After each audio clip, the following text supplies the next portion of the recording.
I have all the pieces together. I just need to put them where they belong.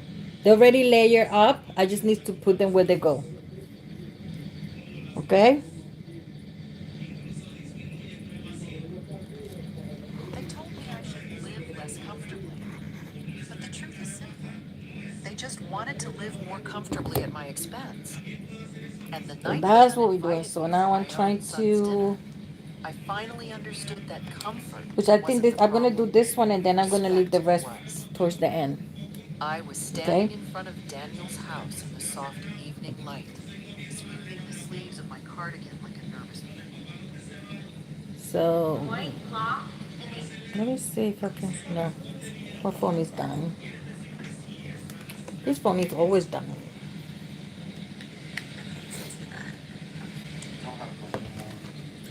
Always Yes. dying. Mason, you should be able to hit comments now and mute people. My prognosis is kind of just up in the air. It's just a guess. Days, weeks of unlucky, but I have surpassed all of my previous prognoses, so they're just guesses. My body's stubborn. It likes to fight. Why did you have a cat? Over me. I don't know if that's on video, but he kind of chose me. Like, we already had our dogs, and I was just trying to get off shelter. And then eventually, wanted it because it was really, really hot. But my husband thinks that he's allergic to cats, and it was a lot on him. It wasn't really fair for him to have to care for this cat that he thinks he's allergic to, especially when I was going through treatment. Being on chemo, I'm not able to like touch the cat litter or do any of that other stuff, and I was really weak. So yeah, what do you mean by transitioning? Passing away, dying. I prefer to say transitioning or getting the angel wings. Yeah, one of the other things that I shared on here is that when my time does come, please do not say that I lost my battle to cancer because I didn't do all of this work, all of this fighting for it to be that I lost. I didn't lose. I will have won the battle. I will be cancer free. I will be pain free and enjoy my new life. I'm gonna get my angel wings. Yeah. Or that I've completed my final transition here to wherever I am now. Where's your son in his room? You won, thank you. Wait, when did you on hospice? About 2 weeks ago. How long have you been married? 7 years. I am building So, this right here. did you completely stop treatment? Yes, there are no treatment options available for me. This right here. I'm building this right I'm here. doing okay, just slightly uncomfortable from my abdomen being distended, but we This finally is got what they call cancer magic into my blocks. lungs right here. And this one is And from we can still QB chat with you Toy. guys for a little bit, and I'll be hopping off to enjoy the rest of our night together. So I'm When I say building. transition, This is I mean I think it's upgrade. Melody. I think that's what they said it is. I'm not familiar with this um Hi, Angelica. You caught me off guard. I'm so happy to with see those it. characters, but I think somebody told me that's Melody. Everything I up by think the this is wayside. Kurami or I something can like try my that. best. Of course, everybody knows Hello Kitty. What are some things you would like Everybody to knows do Hello for Kitty. transition? So that one I know I got it Um, right. I would like to travel, but I just after going out for So has surgery and how everyone? uncomfortable Thank it you for was, stopping by. I just don't think it's possible anymore. I've been past that time. Thank you, thank you. Really appreciate I it. love seeing you live. Thank you. Yes, you had Mhm. won your I think battle. I'm missing one. I'm doing that wrong. All right, I think I did this one way ahead of time. About you No, having I to did be. not. He must have known that I was feeling very uncomfortable. Okay, this Oh, one wait goes for some here. color Yes. flowers. how are you? A staycation would be nice. But yeah, just going out to two stores today, and I used the electric roaster. I was still struggling. I was still uncomfortable. If you don't mind me asking, what's the reason for determining the start of hospice? There's no more treatment options available, which we knew that I was on the last line. We knew that that was the next step, and we knew eventually I would be on hospice. Hospice is meant to manage my symptoms, so basically they're focused on.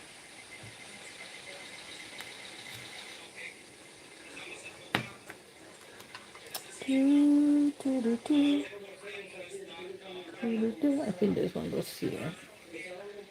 So I'm just, like I said, like I'm just showing it to, just stacking them, but they're not completely attached to it. So I'm just building the layers and going from there. Okay. But I think I'm gonna leave this ones towards the end because this is.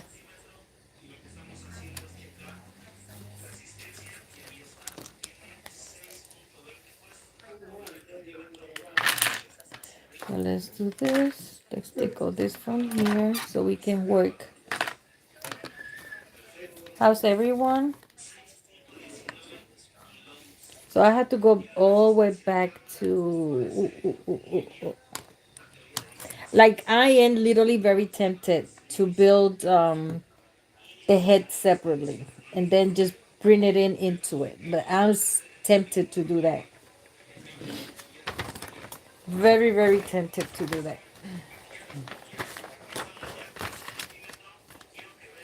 Okay, so I think if I'm not mistaken, I think that's. Oh, yeah, I had to find this one. This one is this one. So we are gonna little by little build the layers to finish the head. Okay.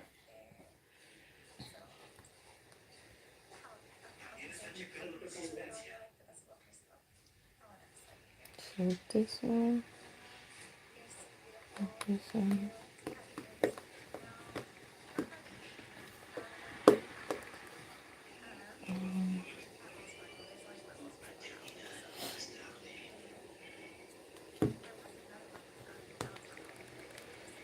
Just hit the like button, please. Hit the like button for me, please. That's what Noah will say, please.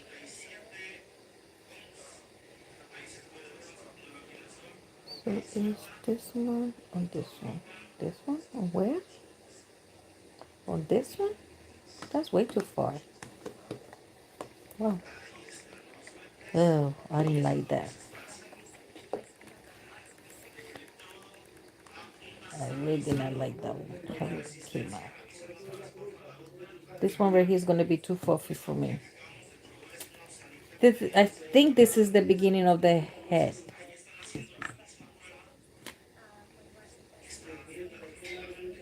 And it really. Okay. What do you think? That's what I'm going to do. I'm literally going to build it out. I'm going to build it out. Yep. That's what I'm going to do. Because I just have a feeling that it's not strong enough for me to start banging on it. So to avoid that,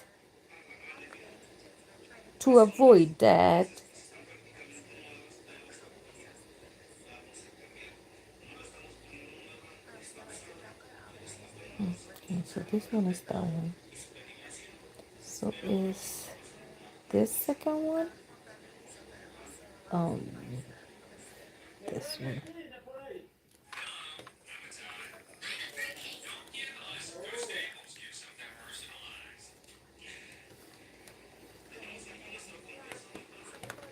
Yeah, that's what I'm gonna do. I think it's safer just to do it that way.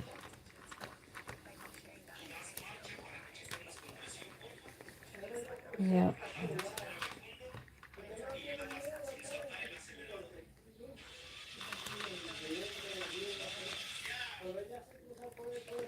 And I am to put some glue in it.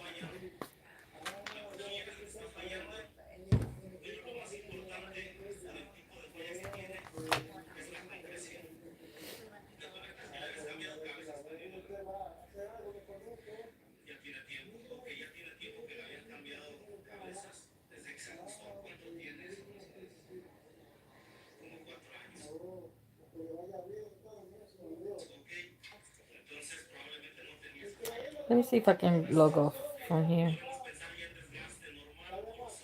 How do I log off?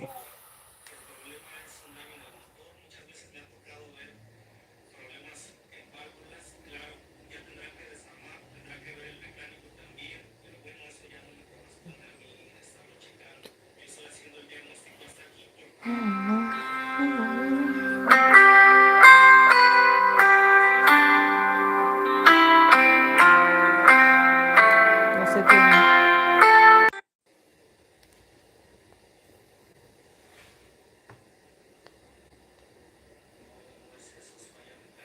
I am trying to log out of this.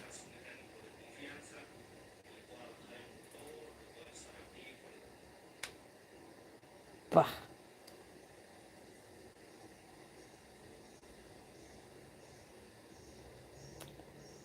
Okay, so I go like this. I go like this.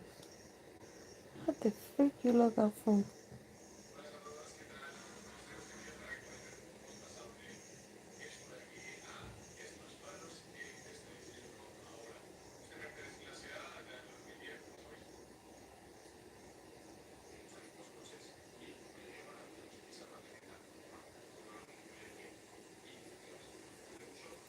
I don't know. Me colgué. I don't know.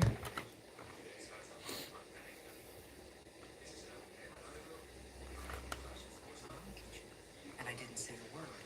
But the next morning, when he came downstairs thinking I'd just accepted his disrespect, he froze in sheer terror when he saw who was sitting at my dining room table. I was sitting at the head of the table, smoothing out the lace tablecloth, when Jeremiah walked into the room with that air of his, like he owned the world. He hadn't even noticed the swelling on my lip. He was so focused on himself. He grabbed a biscuit, took a bite, and started talking about how things were going to change in this house. But the words died in his throat when the chair next to me moved. His face, which had been flushed from the liquor, turned gray, like he'd seen a ghost. The biscuit fell from his hand and crumbled on the floor. He knew in that 1 second that my silence the night before hadn't been fear. It had been a verdict.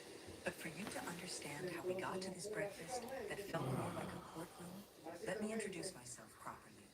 I'm Gwendolyn Hayes. I'm 68 years old, a widow, and I live in an old neighborhood in Savannah, Georgia. You know the kind So of I'm gonna houses move with the them big down little porches and by the old oak little. trees out front?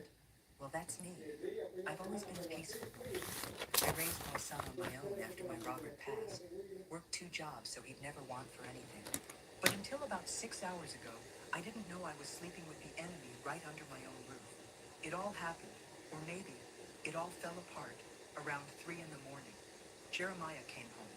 I was in the kitchen, sitting in my rocking chair, listening to a hymn on the radio, real low, to calm my nerves. It was raining hard outside, but the sound that startled me was the key scraping in the front door, all rough-like. He stumbled in, smelling of cheap bourbon and cigarettes. I stayed quiet. He threw his keys on the hall table, and I heard something break. It was my ceramic vase, the blue one my grandmother gave me. He didn't even look back. He walked into the kitchen, and when he saw me, his anger just seemed to swell up. He started yelling, saying it was my fault his life was a mess, that I cared more about the house and my old junk than I did about him. I got up slowly and said, "Son, go to bed. You're not well." That's all it took. That was the trigger. He came at me. A 41-year-old man, strong, against his own mother. He grabbed me by my arms and shook me so hard I felt my teeth rattle. And then he shoved me. I went flying into the china cabinet. The hard wood hit my back and my head cracked against the glass. And it didn't stop there. He raised his hand and slapped me across the face. The sound was loud, The pain was hot. I tasted iron in my mouth right away. My lip was split. I didn't scream. I didn't cry. I just stayed there, crumpled up, looking at him. And him? He just huffed, turned his back, and went upstairs, leaving his mother bleeding in the kitchen. The silence in the house after that was heavy, you know? The kind of quiet after something breaks and there's no fixing it. I went to the living room. I washed my face with cold water. I saw the cut on my lip, the start of a bruise on my cheek. In that moment, looking into my own eyes, I didn't see a victim. I saw the Gwendolyn who survived too much to put up with that. I decided right then and there. That was the last time. I went back to the kitchen, cleaned up the blood, and instead of going to bed to cry, I started cooking.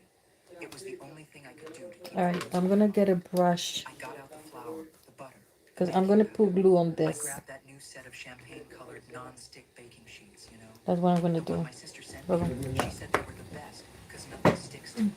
And they are. Real pretty and sturdy. I used them all night long. While the world slept and my son snored upstairs, I baked dozens of biscuits on those sheets. Every time I kneaded the dough, I thought about what I had to do. With every batch that came out golden from those baking sheets, my plan got clearer. I wasn't going to fight him with yelling. I was going to use the one language Jeremiah seemed to have forgotten: respect and the law. I set the table like it was Christmas. Lace tablecloth, fine china, So I'm gonna fresh put glue on coffee, this because everything I'm not perfect. liking. When the clock hit 7:30, I was ready. The smell of the food went upstairs like bait. I knew he'd come down, and I knew he'd think everything was fine, because a mother forgives everything, right?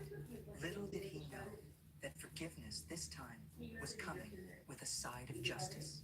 Jeremiah came down, face all puffy and arrogant as ever. He saw the table set and gave a crooked smile. He thought he'd won. But then, at 8 o'clock sharp, the doorbell rang, and his world was about to come crashing down. The first batch of biscuits came out of the oven at 4 in the morning. The smell of butter and buttermilk spread through the kitchen, a smell that should have meant comfort, home, lazy Sunday mornings. But in the pre-dawn hours, it was the smell of my resolve. It was thick, almost suffocating. I set the hot baking sheet on the stove rack, and the metal made a little sound, a ting in the quiet house. My hands, covered in flour, looked like a ghost's. I moved around the kitchen with a calm that wasn't real. It was a borrowed calm, and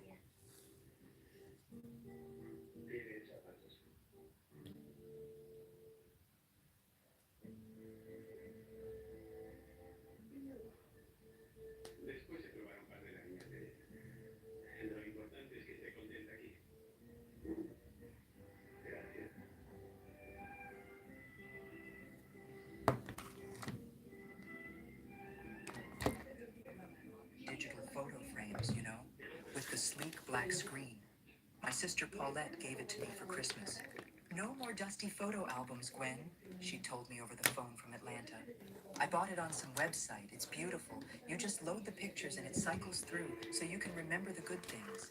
And there it was, day and That's night, what I need. cycling through pictures of my life, a loop of happy memories, a constant reminder of everything I'd lost. And right as I looked, a picture popped up. Jeremiah. He must have been about 8, standing on a fishing boat, his hair all messy from the wind, Wait. with a smile that showed the gap where a tooth had fallen out. He was holding up a little fish, a bass, Okay. with both hands, like it was the biggest trophy in the world. Next to him, my Robert, his father, was smiling with so much pride his eyes were nearly shut. Oh my God. That picture hit me like a punch to the gut. I leaned against the counter, the flour smudging my robe. I closed my eyes, and I wasn't in my kitchen at 4 in the morning with a split lip anymore. I was back on Lake Lanier on that summer day in 1990. I remember the smell of sunscreen and damp earth. I remember the sound of Robert's laughter echoing across the water. Jeremiah had spent all morning trying to catch something. He was such a patient, determined little boy. When he finally felt that tug on the line, his shriek of joy scared the birds out of the trees. Daddy, I got one! I got one! Robert helped him reel it in, calmly teaching him how to hold it. Look at that, Gwen! Okay, Robert I'm had gonna yelled make to me on the another shore, where I was setting up our picnic. We got a fisherman in the family. The pride in my husband's voice. It was the most beautiful thing. So I'm And gonna go back and Jeremiah, forth, he back and just looked forth. up at his father like Robert was a superhero, with an adoration, a respect, a love that felt unbreakable. Where did that little boy go? Where in God's name did he get lost? The photo frame changed the picture. Now it was Jeremiah at his high school graduation. Him in a blue cap and gown, holding his diploma. I was next to him, 30 years younger, with a smile so big it felt like it would split my face. He was the first in our family to go to college. The very first. Our church community, the First African Baptist, threw a party for him. Sister Eloise made his favorite carrot cake with cream cheese frosting. Reverend Michael said a prayer for him from the pulpit, calling him our young scholar, an example to us all. I remember sitting there, in that church pew, and feeling my chest swell with so much pride. Gwendolyn Hayes' son. The boy Robert didn't live to see graduate, because Robert was gone by the time Jeremiah was 21, in his last year of college. A massive heart attack, right there on the shipyard docks. He left for work in the morning, kissed me on the forehead, and never came home. Robert's death was an earthquake that shook the foundations of our house, but we survived. I made myself strong for Jeremiah. At the funeral, he held my hand so tight. He didn't cry in front of anyone, just stood there, tall and serious, the spitting image of his father. That night, after everyone had left, he hugged me in the kitchen and just sobbed on my shoulder. I'm gonna take care of you now, Mama, he said. I promise. I'm gonna make Daddy proud of me. And he did. Oh, For a long time, he did. He graduated with honors, got a good office job in the same port where his father had worked, bought a nice I think I car, pressed it too hard. helped with the bills. On Sundays, he'd take me to church, sit beside me in the pew, and sing the hymns in that deep baritone voice of his, just like his Yep. daddy's. The old folks in the church would look at him and say, Gwen, you did a fine job. Robert would be so proud of that boy. And I believed it. I lived for that pride. It was my sunshine, my light. Seeing my son become a good man, a respected man, it was proof that all my sacrifice had been worth it. The screen on the frame flickered again. A more recent photo. A 4th of July barbecue in our backyard, maybe 3 years ago. Jeremiah was at the grill, laughing, wearing an apron that said, "The Grill King." He was a little heavier, but he looked happy. Our neighbors were there, Mrs. Bernice, her husband, who was still alive then. It looked like a perfect life, straight out of a magazine. But happiness, sometimes, is just a photograph, a frozen moment. Because it was right after that barbecue that the cracks started to show. It started with his job. Restructuring. That's the word they used. The port was modernizing, bringing in new people with new ideas. Jeremiah's position, which had been secure for nearly 20 years, was suddenly Ella es la optimized. que dijo. They demoted him, gave him a desk in a Okay. corner with far less responsibility and, worst of all, less respect. For Jeremiah, that wasn't just losing a title. It was like they'd erased his father's memory. He felt the legacy of Robert, a man who gave his life to that place, had been dishonored.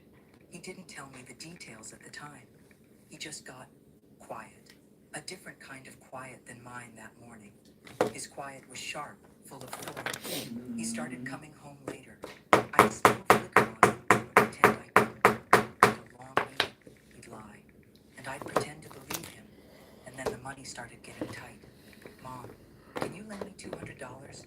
I'll pay you back at the end of the month. I'd lend it, and he'd never pay it back. Then it was 500, and on it went. The first time he raised his voice at me in a way that scared me. I'll never forget it.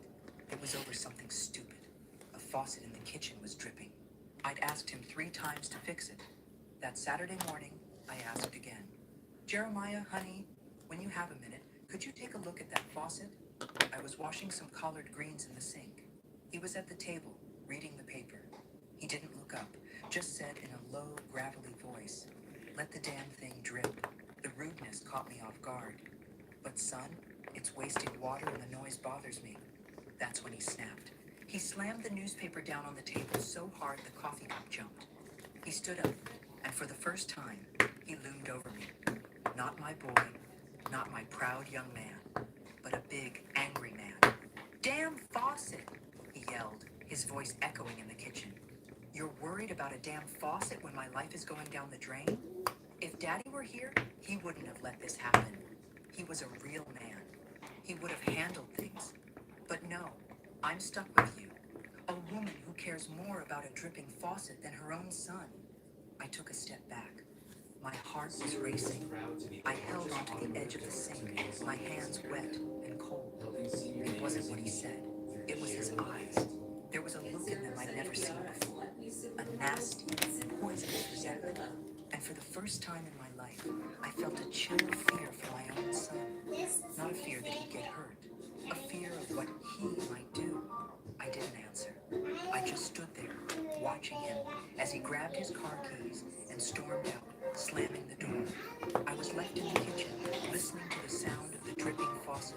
Drip, drip, drip. Each drop seemed to be marking the time of a new era in our house. The era of fear. I sighed, pulling myself back to the cold morning. The smell of biscuits was in the oven again. I pulled the sheet out with an oven mitt, the heat hitting my bruised face. The photo on the frame had changed again. It was a picture of me and Robert on our wedding day. So young, so full of hope. Oh, Robert, I whispered to the empty house. You would not like the man our boy has become. I reached for the bowl to start the third batch. I was going to need a lot of biscuits. After all, I had important company coming for breakfast. And Mrs. Burgess, I knew, loved my biscuits with peach preserves. The grandfather clock in the living room chimed 5. The deep, melancholic bells rolled through the house, marking another hour of my vigil.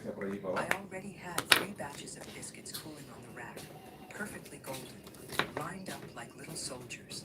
My kitchen, which had always been my sanctuary, my place of creation, had become a war room. I moved with a precision that came from deep in my soul, but my body, oh, my body was starting to feel the toll of the night. My back, where I'd hit the china cabinet, ached with a dull, throbbing pain. My lip was swollen and pulsed, and exhaustion was beginning to seep into my veins, a slow poison. I needed coffee, strong. I went to the counter and pressed the button on my coffee maker. It's one of those programmable ones, you know? A real modern thing I bought a few months ago. A red one, real pretty, that matched the accents in my kitchen. I bought it because I thought it would be practical. I could set everything up at night. The water, the coffee grounds, the filter, and program it to start brewing at 6 in the morning. I thought that if Jeremiah woke up to the smell of fresh coffee, maybe his mood would be a little better. Maybe he wouldn't wake up with that dark cloud already hanging over his head. What a fool I was, trying to use the smell of coffee to sweeten a man's bitterness. For the last few months, that coffee maker had become just another tool in my routine of walking on eggshells. I made sure the coffee was always ready, that his favorite mug, the big blue ceramic one, was clean and in its usual spot, that the newspaper was on the table. Any little thing out of place, any deviation from the routine I'd built to appease him, could be the trigger for a whole day of rudeness and punishing silence. As the hot water began to drip through the filter, releasing that wonderful aroma of roasted coffee, I let myself sit down for Yeah. just a moment. I closed my eyes. El pañuelo. The pain in my back flared, and the memories of the last 2 years came flooding in, like a tidal wave. They weren't good memories, like the ones on the digital photo frame. They were the memories I tried to shove to the back of my mind every single day. After that first blow-up over the faucet, things were never the same. That incident opened a door inside him, a door that let out a monster I didn't know. And I, out of fear, out of shame, out of a mother's love that was turning toxic, I let that monster make a home in my house. The full layoff from the port came 6 months later. They called him into the boss's office on a Friday afternoon and handed him a cardboard box for his things. 20 years of service, tossed out like trash. He came home that day pale, carrying the box like it was a coffin. He didn't cry. He didn't yell. He just put the box in the middle of the living room, went upstairs to his room, and stayed there for 2 days. I'd knock on the door, bring him food, beg him to come out. Nothing. On the 3rd day, he came out, and he was a different man. What little respect he had left in him, the last spark of that proud boy the church had applauded, was gone. From that day was my fault. If it rained, it was my fault. If his football team lost, it was my fault. And most of all, his father's absence was my fault. You never really understood him, he'd scream, his breath already smelling of liquor at 3 in the afternoon. You think he was happy working like a dog at that port? He worked himself to death for you, for this house. And what did you do? You turned the house into a museum. You worshiped the chair he sat in more than the son he left behind. It was cruel, and it was a lie. Robert loved his work. He was proud to be a man who worked with his hands, who provided for his family. And I loved Robert. I didn't worship things. I cherished memories. But how do you explain that to a man who's decided to rewrite his own history to justify his misery? The house, once my refuge, became my battlefield. I learned to read the signs, the way he slammed the car door, the sound of his footsteps on the porch. I could tell, just from those little things, if the night would be filled with yelling or icy silence. Both were torture. The financial manipulation got worse. He stopped asking to borrow. He started demanding. He started using my credit card without asking. I'd see the bills come in, charges from bars, liquor stores. I'd try to talk to him. Jeremiah, we need to watch our spending. The answer was always the same. It's my money too. The money Daddy left. Or do you think this house pays for itself? He'd forget that I had my own retirement, Robert's pension, and the money I still made doing small sewing jobs for the ladies in the neighborhood. But in his mind, everything was his. The house was his, the money was his, and apparently I was his, to use and abuse as he saw fit. I became a prisoner in my own home. I stopped inviting my friends over for afternoon tea. Mrs. Bernice, my next-door neighbor and best friend, would sometimes stop at the gate. Gwen, is everything all right? I haven't seen you in days. And I'd lie. Oh, Bernice, it's just my rheumatism acting up. I'm just taking it easy. The shame. The shame was eating me alive. How could I admit that my son, the young scholar, the pride of the community, was treating me like dirt? How could I tell her I was scared within my own four walls? I remember one night, a few months back, he came home drunk, as usual. But this time, he was euphoric. He'd won some money in a game of pool, I think. He came into the living room, where I was watching television, and plopped down on the sofa, laughing loudly. He wanted to talk, but I was so exhausted from living on that emotional roller coaster that I just couldn't. I just wanted peace. Son, I'm tired. I'm going up to bed, I said, getting up. The change in his face was instant. The smile vanished. Oh, of course. Now that I'm in a good mood, you're going to abandon me. But when I'm down, you just sit there, with that martyr face of yours, looking at me like I'm a worm, right? He stood up and came toward me. He didn't touch me, but he stood in front of me, blocking my way. And he started talking, low, and it was worse than the yelling. You like this, don't you, Mom? You like seeing me suffer. It makes you feel superior. The holy widow who sacrificed everything for her ungrateful son. Is that the story you tell yourself? Is that what helps you sleep at night? He just stood there, spitting that poison at me for nearly 10 minutes. And I just stood there, unable to move, just taking it. I felt myself shrinking, getting smaller, weaker, with every word he said. When he finally got tired and moved out of my way, I went up the stairs, Okay. shaking. I got to my room, locked the door, and sat on the edge of my bed. And for the first time in a long, long time, I cried. I cried silently, muffling the sobs in my pillow, so he wouldn't have the satisfaction of hearing me. The beeping of the coffee maker brought me back to the early morning. The coffee was ready. I stood up, the pain in my back reminding me that the violence of that night had been different. He had crossed a line, a physical line. He had touched me in anger. And the slap, that slap wasn't just to my face, it was to my soul. I opened the cupboard and took out my best china. The dinner set I got for my wedding, with the little hand-painted blue flowers. I rarely used it. It was for special occasions. And this, I decided, was the most special occasion of all. It was the day of my liberation. I set the table with meticulous care. The lace tablecloth, the plates, the silver cutlery that I'd polished just last week. I put a small vase with a white camellia from the garden in the center. The table was beautiful, a scene of peace and order, a perfect lie.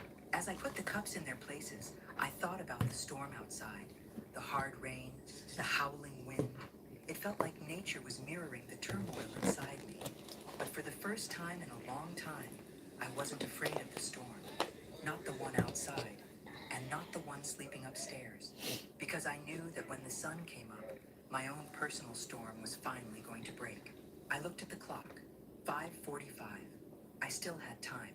Time to bake the last batch of biscuits. And time to make the phone calls that would change everything. The house was about to wake up, and justice, my dear, was going to be served hot, right alongside the coffee. It was exactly 3:15 in the morning when the key scraped in the front door lock. I know the exact time because the grandfather clock had just chimed 3, and I'd counted every one of the 15 ticks that came after. I was sitting in my rocking chair in the kitchen, wrapped in my bathrobe. Okay. It was a flannel bathrobe, real thick and plush, a deep navy blue. I bought it last winter because my joints ache something fierce with the Savannah damp. Alright, something is not right. I remember Let's see. thinking, when the package arrived, that it felt like a hug. And that morning, I was clutching it around me like it was a shield, Okay. trying to find some kind of warmth, Which one is this some one? kind of protection from the cold that was coming from inside me. The door flew open with a bang, like it had been kicked, and slammed against the hallway wall. The sound echoed through the silent house. My heart jumped and started beating a fast, frantic rhythm in my chest. I held my breath. I waited. Jeremiah came in, a dark silhouette against the dim street No, light. something is The not rain right. had gotten heavier, and he was soaked to the bone. Water dripped from his hair, from his coat, making a dark puddle on my wood floor. He looked like a wounded, angry animal that had sought shelter from the storm. He just stood there for a moment, his breathing heavy, almost a growl, and then he moved. So it's supposed to, With oh, a sudden fury, it's the other way he pulled around. the bundle of keys from his pocket and threw it with all his might toward the little hall table. I heard the sharp, shattering sound of ceramic. My vase, my blue vase that had belonged to my grandmother. The sound of that heirloom breaking was like the sound of my own heart splitting in two. A dry sob rose in my throat, but I forced it down. Crying now? No. Crying would be a luxury, and it would be dangerous. He didn't seem to care what he'd broken. He kicked the door shut and came walking No, toward but the something kitchen. is not right either. His steps were heavy, unsteady. It's A off smell hit somewhere. me first. A sharp, sour smell of cheap bourbon Yeah. mixed with the smell of rain and pure rage. He stopped in the kitchen doorway, his big body filling the frame. The only light was the one over the stove, a yellowish light that cast long, Dos, frightening cuatro, shadows. His seis. eyes found me in the dimness. What is it, Mom? His voice was a slur, thick and pasty from the drink. He took a step into the kitchen, sitting there in the dark like a ghost, waiting up to give me a lecture, to judge me. I didn't move in my chair. I kept my hands clamped on the arms of the rocker, feeling the worn wood under my fingers. I knew from experience that any move I made could be seen as a provocation. Silence was my only defense. No. Answer me, he suddenly yelled, and his voice echoed off the pots hanging on the wall. Are you praying for my lost soul? Or are you more worried about your damn old vase I broke? The mention of the vase, the coldness with which he spoke of that object he knew meant so much to me, gave me a courage I didn't know I had. I stopped rocking. Slowly, with what little dignity I had left, I stood up. My back popped. I looked him straight in the eye, trying to find, deep down, any trace of my boy. Jeremiah, son. My voice came out steadier than I expected. I'm not going to lecture you. I just want you to go get some rest. You're all wet. You'll catch a cold. We can talk in the morning when you're feeling better. It was the wrong thing to say. I should have known. Trying to be reasonable with a man who has lost his reason is like trying to put out a fire with a thimble of water. My words, my calm, my motherly concern, to him they sounded like an insult, like I was treating him like a child. His face twisted into a mask of fury. Don't you tell me what to do, he roared, taking another step toward me. He pointed a trembling finger at my face. You don't understand anything. You never have. You live in your little fairy tale world with your old junk, your memories, Daddy's ghost. The real world is out there, Mom, and it's eating me alive. And you just sit there and tell me to go to sleep. That's not it, son, I started to say, holding up a hand in a gesture of peace. Shut up. His shout was so violent I flinched, and then he came at me. It wasn't a shove, it was an assault. He grabbed my upper arms with a strength I never imagined he had. A strength born of frustration and alcohol. His fingers were like steel talons, digging into the thin skin of my arms. The pain was immediate and searing. Jeremiah, stop! Please, you're hurting me! I cried out, and for the first time, my voice broke with panic. But he wasn't listening. His eyes were glazed over, focused on something only he could see. He started to shake me, back and forth, violently. My body, frail and old, swung like a rag doll's. My head snapped back and forth. My glasses flew off my face and landed on the floor with a soft thud. The world around me became a blur of lights and shadows. The kitchen shelves, the refrigerator, the table, everything was spinning. You only care about things, about this house, about him, he was screaming. And with every word, he shook me harder. I'm nothing to you. I never was. I'm just a burden, the failure son of the great Robert Hayes. I was getting dizzy. The air wouldn't come into my lungs. I tried to pull away, but it was useless. He was so much stronger.